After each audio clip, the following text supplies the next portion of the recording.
Hey everyone, and welcome back. In our last video, we built a basic RAG system, but today we're taking it to the next level.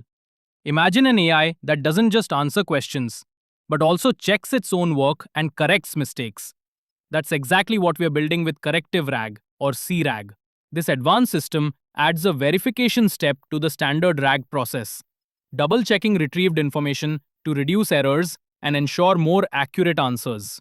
Think of it as an AI with a built in fact checker. Corrective RAG works in 5 steps. First, it retrieves the most relevant documents for a query. Next, it generates an initial response. Then, it critiques its own answer, identifying errors or missing information. Based on that critique, it performs an additional retrieval to find more context. And finally, it produces a polished, improved answer.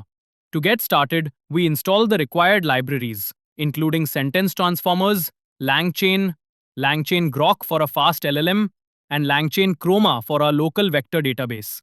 After importing the necessary modules, we add our API keys for Grok and Hugging Face and load data from a Wikipedia page on artificial intelligence using LangChain's web-based loader, splitting the text into manageable chunks.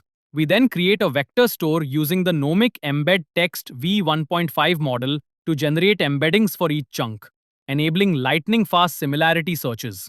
At the heart of our project is the corrective RAG function, which automates the entire 5 step process. It retrieves initial documents, generates a first response, critiques it, performs additional retrieval, and finally returns a refined answer.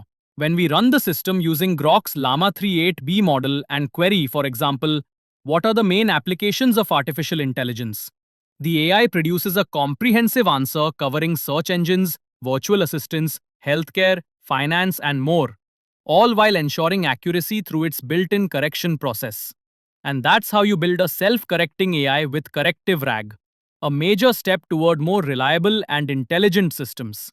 All the code is available on my GitHub, link in the description, so you can try it yourself. If this video helped, give it a thumbs up, subscribe, and turn on notifications for more tutorials. Don't forget to connect with me on LinkedIn and GitHub. And thanks for watching.